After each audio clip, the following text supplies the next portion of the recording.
welcome to another episode of Noshable Notes. Tonight I'm with Francesca, and she is the pastry chef from Nicola's. Francesca's gonna help me with a little party that I'm about to throw. Just having a couple of my girlfriends over, and we're gonna learn how to make one of my favorite desserts from Nicola's, the mascarpone cheesecake. Yes, this is our Tre Fromaggi Cheesecake. It's made with cream cheese, goat cheese, and mascarpone, and it's one of my favorite things on the menu. It's so light and fluffy and delicious, and it really is a departure from the traditional cheesecake, and that's one of the reasons it's my favorite. We're moving into holiday season here, so I thought desserts might be a great way to go for this little cocktail party we're having. Absolutely. So Francesca, how did you get started cooking? Because I know that you're a self-taught cook, which is really cool in the industry. So what really was the initial thing that started you off? Well, I actually did my undergraduate here in town at Xavier University, and while I was there, I decided to do my study abroad experience in Budapest for 6 months. Yeah, I loved it, loved that city. But while I was there, I was just so sad because the one thing that was missing was that I didn't have a kitchen. I just had, one Bunsen burner to cook on, basically. And I decided when I came back, I wanted to give cooking professionally in a real kitchen a chance and see if I really was as passionate about it as I thought I was. So while I was doing my senior year, I decided to try and juggle both, working in a professional kitchen, finishing up my political science degree. And at the end of it, after graduation, I just knew that my heart was in cooking. Well, now I know my answer. You're a hard worker. That's the answer. I mean, that makes a lot of sense, how you can make that transition so quickly. And I know that you cooked, or the person who gave you your big break was one of my favorite chefs downtown in Cincinnati, from Videography. Yes, Chef Christian Pietoso. He hired me when I barely knew how to make a salad. And I absolutely loved him, loved working for him, and was so glad to move over to Nicola's. He is great. Go try his risotto if you haven't. Seriously. We'll have to do that for another episode. Well, I think everybody's going to be here pretty soon. So let's prep everything, and that way when they get here, we can teach them how to make your cheesecake. Oh, great.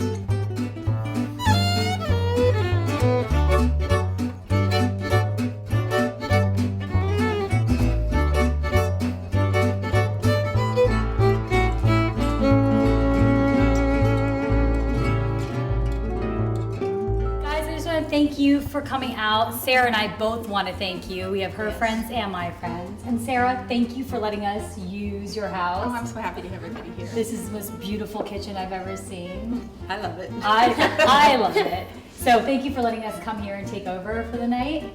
And Francesca, whenever you're ready, take it away. Okay, yes, also, thank you, Sarah. This is the Tre Fromaggi Cheesecake. It's made with a blend of cream cheese, goat cheese, and mascarpone. What I love about this cheesecake is that it does have a really cheesy flavor to it, because I love cheese and I think a lot of cheesecake tastes like nothing but sugar and eggs, and it's kind of a bummer. So I top this with the hazelnut tuile cookie, and at the restaurant I do big pieces of this at home for the presentation of the entire dessert for your dinner party. I like to do this crumble topping on top, and then we're gonna finish it off with a cranberry compote. Well, it looks delicious. The question is whether I can make it. So I think you can. Why don't you show? I don't know, desserts are totally not my thing. Something about measuring stuff. I like a bowl and just being able to throw stuff in and then it comes out fabulous. Or not fabulous every now and then. But what's our first step? Okay, we're gonna get our double boiler started over here. And this is what we're going to use to melt down our cream cheese, our goat cheese, and our mascarpone. Okay. This is a pretty basic recipe. Sarah, do you want to cook with me today? I'm worse than you are. That's not true. I've had her soup. It was pretty good. I'm a beginner. In the bottom of our bowl, we're gonna start with 2 pounds of cream cheese. So, I've got 1.5 pounds cubed up right here. And you can see, you just want roughly inch-large cubes. So just your regular cream cheese, and you took a knife and cut it and put it in the bowl. Cubed it up, exactly. And I actually have 1/2 pound left, so you don't get to miss out on the fun. Now, For you, this I would have skipped out. Exactly. Yeah. Now, can you use a food processor when doing this if we wanted to save time? Good. You're gonna have a long time cleaning that food processor. I think it's Okay. easier to start just cubing it with a knife so that we can melt it down over a double boiler. And a double boiler is going to give us the kind of gentle heat we want. If we did this in the microwave or just straight on the stove, our cheese is not going to love that, and we're not going to get the smooth, creamy end product that we want. Beautiful, perfect. By the way, guys, if you have any questions, feel free to make Francesca work.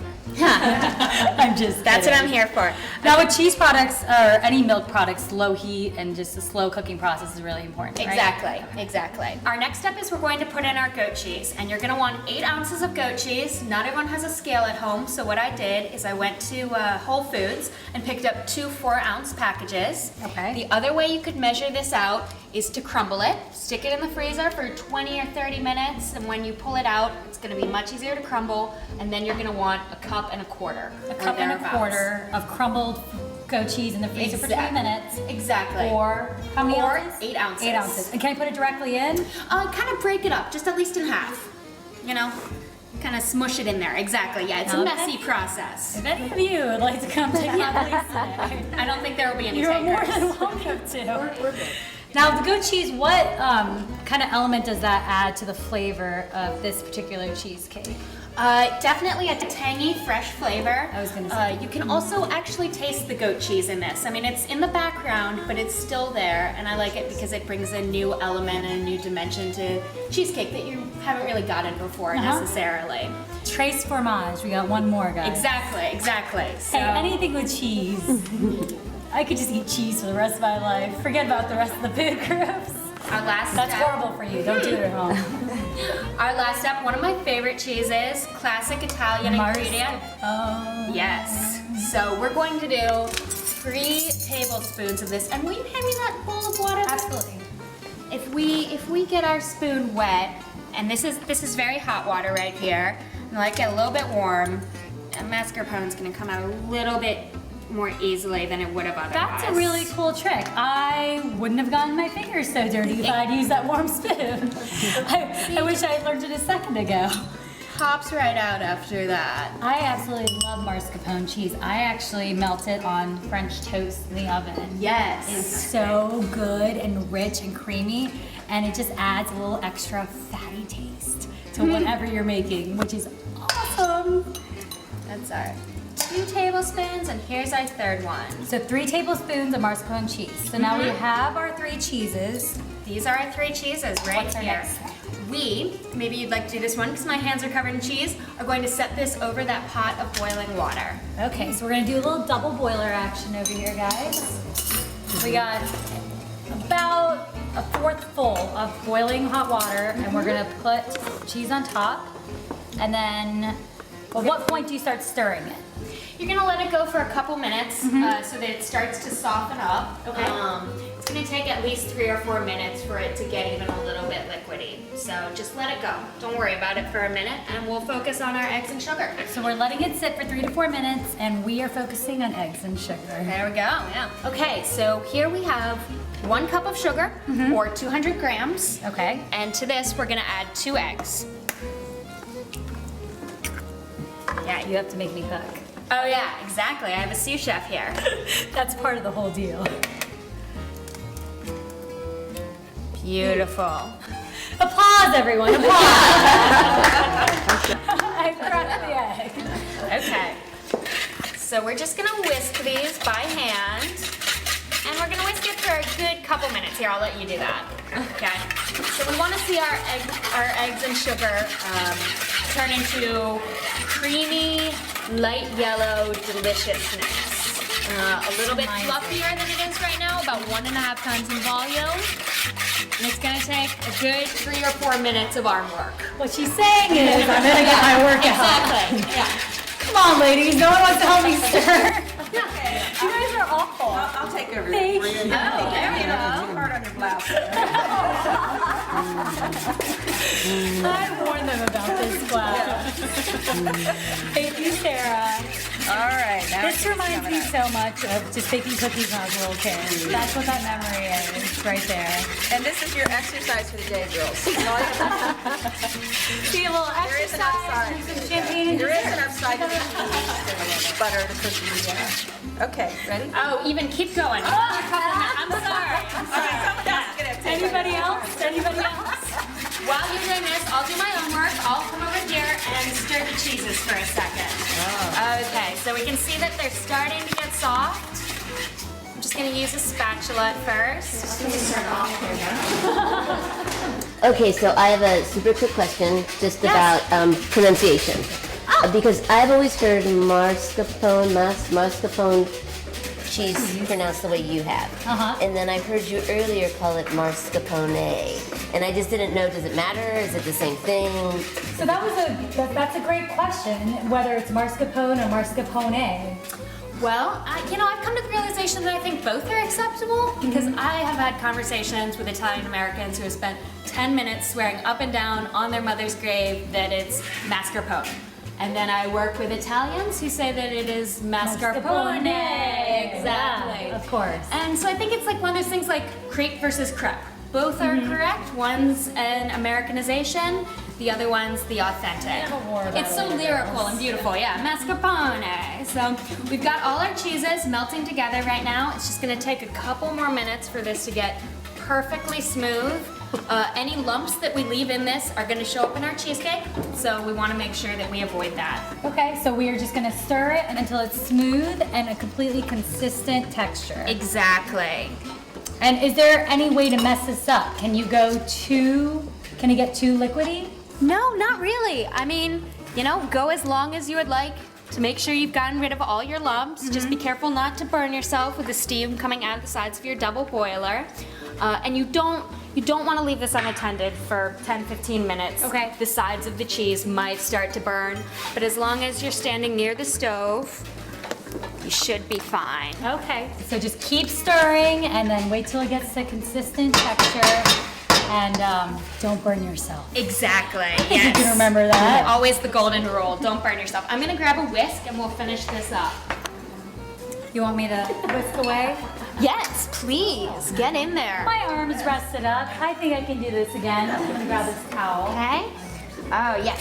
Our lovely volunteers finished up our Now eggs. this is an amazing whisk, Sarah. Where did you get this whisk? Picture of that whisk. I mean, this is a photo op if I've ever seen one. Oh!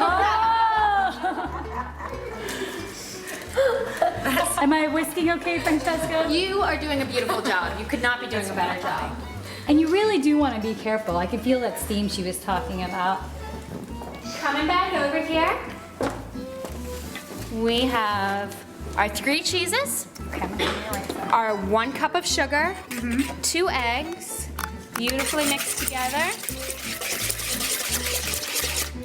And you're just going to combine them. We're just gonna combine them. And you can see our cheese isn't actually hot over here, so we don't have any, it's a little bit warm, but we don't have any risk of scrambling our eggs when we put them in. But you do want to combine it immediately, right? Because will it start hardening up again? Yeah, you wanna do this within at least a couple minutes. Okay. It's not gonna start hardening immediately, but mix together our 3 cheeses, our eggs, our sugar. The last step is to bring it all together. Okay. So we're just going to whisk here. You got And to give me the chance after showing You're me so up. good at it. I just need a smaller whisk. What can you say? Here, I like things in little packages. Here we go. Let's see if this perfectly sized whisk. I like the big whisks. I think they help me whisk faster, but that might just be in my mind. Maybe they just make me feel more powerful. Upper body strength. I thought I was good until I started whisking. Make sure you don't miss any of that cheesy goodness clinging Look there. at that beautiful cheese. Ladies, you ready for this deliciousness? I'm ready. I like this cheesecake because you can tell before you even put it in the oven that the flavor of the cheese is going to come through instead of the flavor of the eggs. It's not like a bright yellow like some cheesecake mixes. Sort of our light white from all the cheese we've put in. While you are finishing whisking up the cheesecake mix, I will get our pan ready. And I have used a loaf pan for this one. If you wanted, you could also use an 8 or a 9-inch springform pan. Okay. Either way, you're gonna wanna spray it really well. And how big is your loaf pan? 9-inch, maybe? No, so it's like that's 9 inches? I would say this is a foot. A foot? But a standard loaf pan. Here we go. Spread the sides of that. All the way around. And then most importantly, the top. Okay. Okay, just as Twist enough. beautiful. I'm sorry. She's still better. I can't compete. Okay, that's beautiful. We are just gonna pour this straight in. Hey, you wanna help me by She gave me the little kid's job. I love it. You want to help me scrape the bowl? Lick the spoon. It's a team effort. I'm just kidding. Now, my problem with the cheesecake at this point is that I'm addicted to cheesecake batter. Oh, so am I. Yeah. I mean, you'd be insane not to be. Yeah.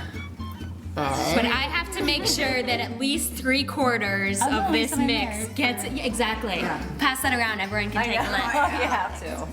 I know. It's so good. So is that like the official rule? 3/4 goes in, and then whatever. Oh my God. Oh, it's Up warm to too. balance. I know. Yeah, thank goodness I like in the day-to-day, like gotten past my addiction. It's really but fun. It's tempting. That's the look. Ooh. All right. Okay, ready? Really good. Sarah, the top It tastes so good. I'm gonna have you ask her that again. All right, one more. Ooh. Wait, nobody's doing this. I know you. Where's the loaf pan from? I love that. I think I picked this one up at Sur La Table. So the loaf pan, if you guys are looking for one, can be found at Sur La Table. Double dip. I would say it's about a 12-inch metal loaf pan. Okay. So what should we have preheated our oven to? We want our oven at 350 degrees. 350 degrees? At the Okay. restaurant, I do this in a convection oven, and I do it at 300 degrees. I tested this on my own over-the-Rhine oven. 350 degrees is perfect for at home. Okay. You're gonna want to cook this cheesecake for an hour and a half. Okay. And you should probably plan a day in advance because you need to let it chill overnight in the fridge. So an hour and a half in the oven at 350 degrees and then chill overnight. Exactly. That's why we decided to make one ahead of time for you guys. This is gonna take a while.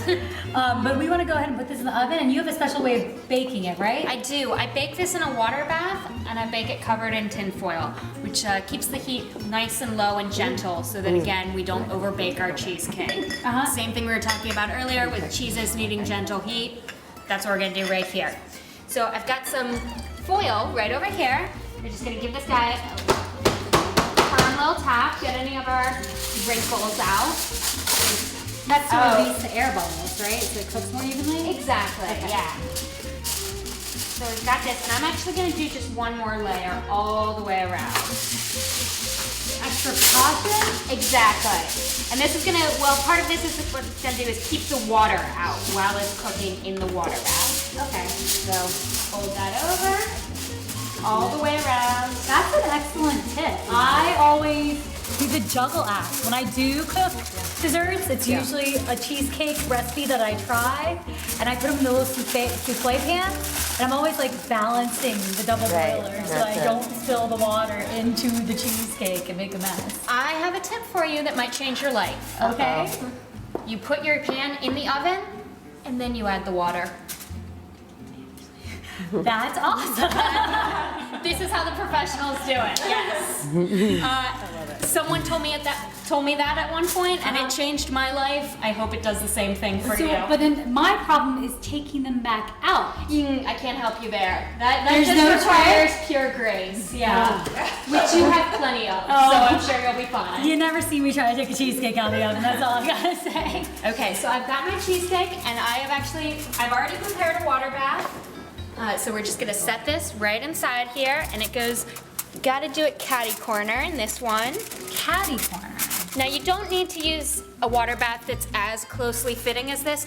Any size pan that will fit it works. This is just what I had at home. Okay. So now, we're ready to go in the oven, and we're gonna go in the oven, 350, an hour and a half. Okay. Like Francesca said. Oh, beautifully grace. done, beautifully. And we close that up, and we don't think about it for an hour and a half. Okay.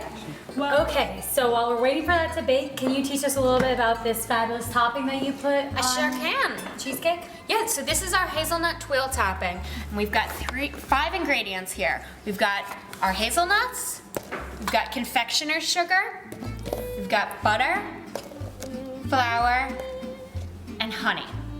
We're also gonna add a little bit of water. And Francesca did us the favor, ladies, of pre-prepping all this stuff. I talked to her a little bit about it, and basically the hazelnuts she chopped today, but you can also throw them in a food processor, right? You can, absolutely. Just pulse those in a food processor for about 30 seconds, you know, on and off so you don't make it into hazelnut paste. And about how many hazelnuts do you need for this recipe? We're gonna use a little bit more than 1 cup of whole hazelnuts. Okay, 1 cup of whole hazelnuts, processed or chopped into bits. It's not like a fine dust, it's just bits. And then, go ahead, what's our next step? Well, we're gonna take our saucepan right here. Okay. And we're gonna combine our butter. So this is 2 tablespoons of butter and 2 teaspoons of butter. 2 tablespoons, 2 teaspoons. We're gonna get all of that in there. And we're just gonna melt it? We are, yes. And we're gonna do that with our honey and How our much honey do you water. have? I have 1 tablespoon of honey. So about 2 tablespoons of butter, a tablespoon of honey, is that right? It's closer to 3 tablespoons of butter. Okay, it's 3 2 tablespoons of butter. tablespoons, 2 teaspoons. Sorry. And that'll be easier to measure out if you've melted it already. Okay, So okay. if you want to melt it in advance and then throw it in here, that's totally fine. Nothing wrong with melting in the microwave, ladies. Exactly. Yes. So we've got our 1 tablespoon of honey, So to your honey and butter, what do you add next? 4 tablespoons of water. 4 tablespoons of water, okay. Exactly. So we're Okay, just but I do have a question before you go to the course. water. Is it salted or unsalted butter? Because I know baking makes a difference, but I don't know what it is. I So like the question is salted or unsalted butter? I like to use unsalted butter because then you can adjust the amount of salt you want to add later on. Okay. So So you can control Okay. how salty it gets? That makes Exactly. sense. Although I do Exactly. like my salt. Yeah. we're just gonna put this on over low heat. It won't take more than a couple minutes to melt down. Okay. And while that's working, we'll mix together our flour and our confectioner's sugar. Okay, so how much flour again, just as a reminder? This is 2 tablespoons of flour, Uh-huh. and this is 1 cup and a quarter of confectioner's sugar. Or powdered sugar, for those who don't know, course. it's the same thing back home. And actually, we're just gonna give our hazelnuts, I've got more work for you, Adhrucia, sorry. We're gonna give our hazelnuts just a little bit of a finer chop. I got these started for you, but if you wanna just go ahead, get a little bit in there, yeah. Okay, let's see if we can keep these. Oh, there we go, beautiful.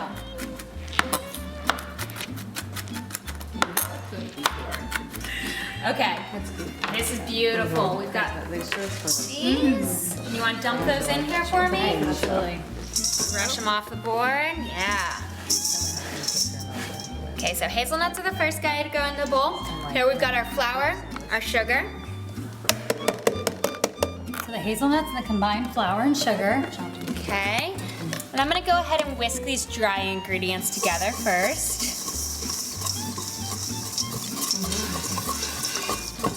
Okay. And then here we've got our butter, our honey, and our water. And we're just gonna add that in. We're just gonna go ahead and pour that in. Okay, and combine it, right? And we are. And you're gonna make a really thick dough out of this. Ooh, that is beautiful. I don't know if my cheesecake would ever get done with all these beautiful doughs we're making. I'm just gonna sit around and eat the unfinished product all night. Oh, that's fantastic. Yeah, there we go.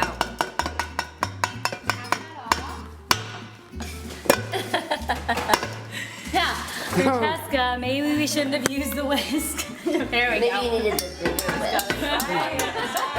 I did need the bigger whisk. I told you it would come in handy. Okay. Sarah. So we've got a sheet of parchment paper right here. And some people get parchment paper and wax paper confused. Okay. But parchment paper is the one that you can put in the oven without having to worry about it burning.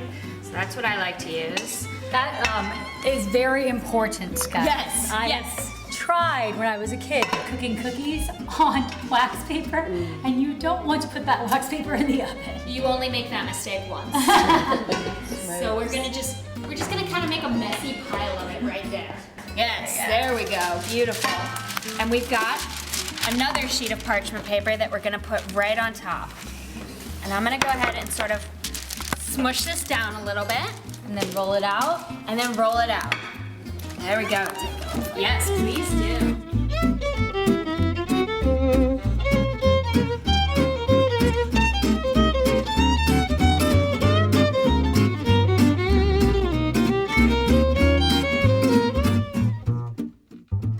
What do you think, Francesca?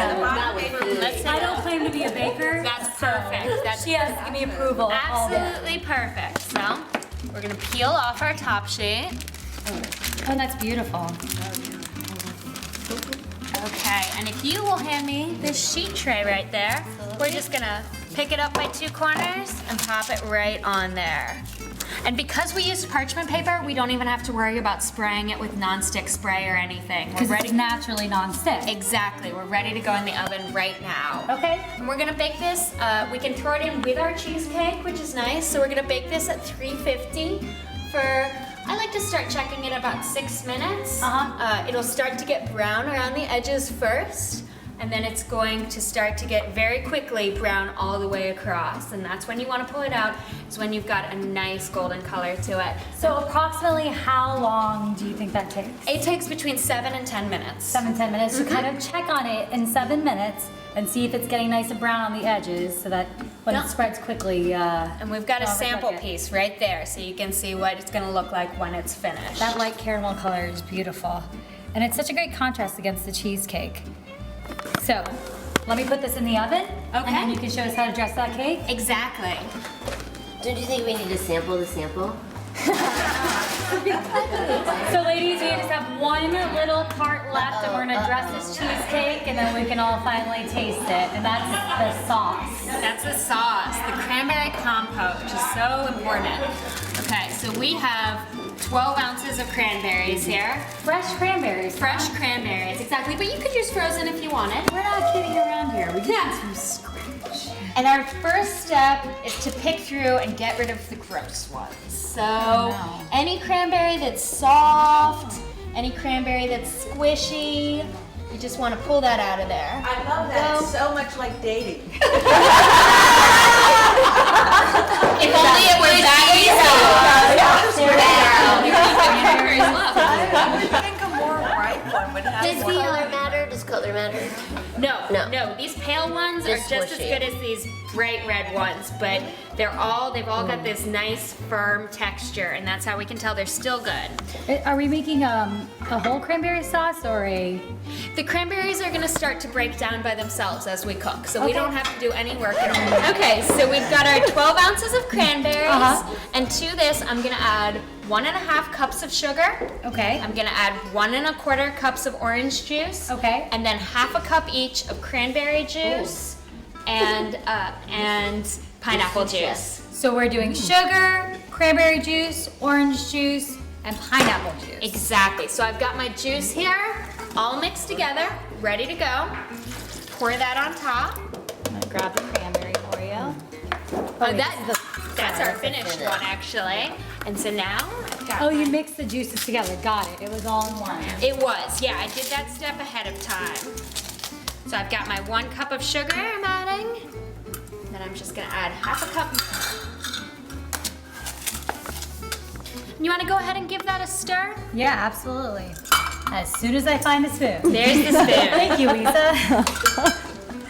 So my regular Vanna is over here. Thank you guys. Open the champagne, keep my glass full, and hand me spoons.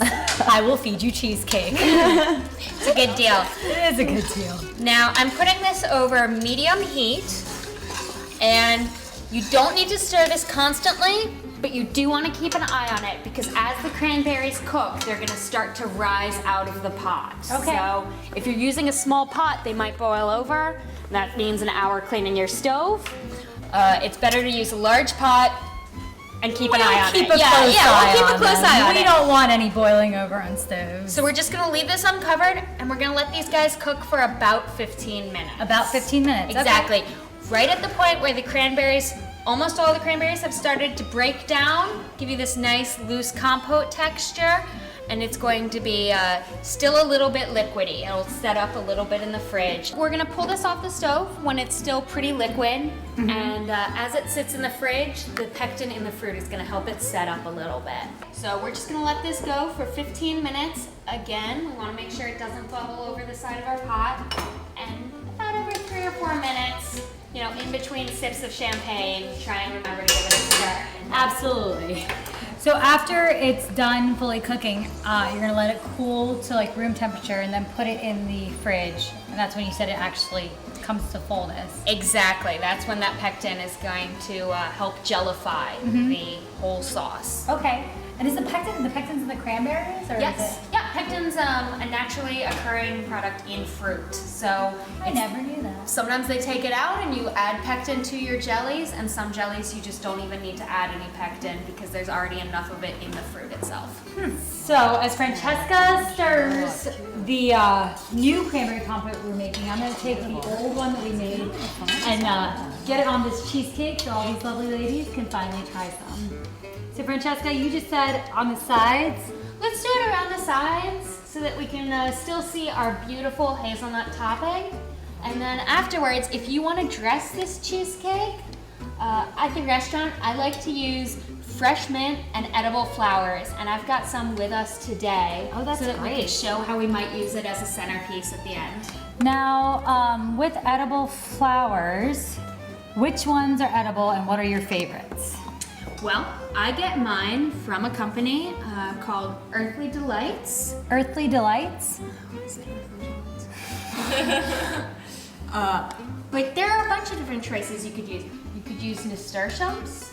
Pansies are also edible, and those are found in a lot of people's gardens. So if you have a flower pot that you know hasn't been ever touched by pesticides or fertilizers, then feel free to use those pansies. I used to grow my own edible ones. Or you can also look for edible flowers at upscale grocery markets. So nasturtiums, pansies, and what was the last one you said? I don't know if I said another one, but you could also use snapdragons. Snapdragons, I made that. Snapdragons are fun, yeah. Nasturtiums are kind of got a spicy kick to them, They right? do. Nasturtiums, the cool thing about them is they actually impart their own flavor. Most people, when they see an edible flower, just leave it alone. But the really adventurous eaters want to know what it tastes like. So I do like to use flowers. Yes, and we've got Because some. I love the spice. I wonder why.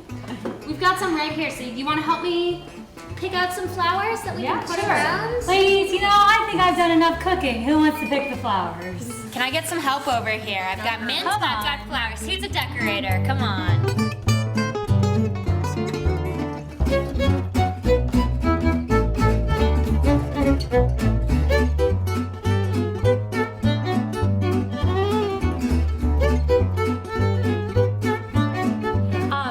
Because our cheesecake is still baking, we didn't talk about any tips to get the cheesecake out of the pan. And I know from previous experience cooking cheesecake, I don't know about you guys, but I have a hard time getting it cleanly out of the pan. That can happen. Well, what I do is first I'm gonna take a small, like a paring knife, and a paring knife with the thinnest blade I can find, and I'm going to run it all the way around the sides of the pan. And then the next step is you take it and you give it a good thwack on the countertop. Now, is that a technical term, Francesca? A Yes, thwack? wow. You whack it, and you're ready to go. So a paring knife around the edge and then a good whack. Exactly. Ladies, Love it. excellent job. Francesca, thank you so much. Thank you, Adhrucia. This is so much fun. I want to thank you and Nicola's restaurant for letting us borrow you for the night. Our pleasure. It's one of my favorite restaurants. They're actually redoing their kitchen. Yes, so they are. you guys will have to go in January and check out their redone kitchen. January, February, right? Exactly, yeah. Late January, early February. And if you go in, tell them the Noshable Notes sent you, and they might have a special treat that's one of my favorites just for you guys. Thank you for tuning in, and me and the girls are gonna get eating. Cheers, everyone. Yeah, it's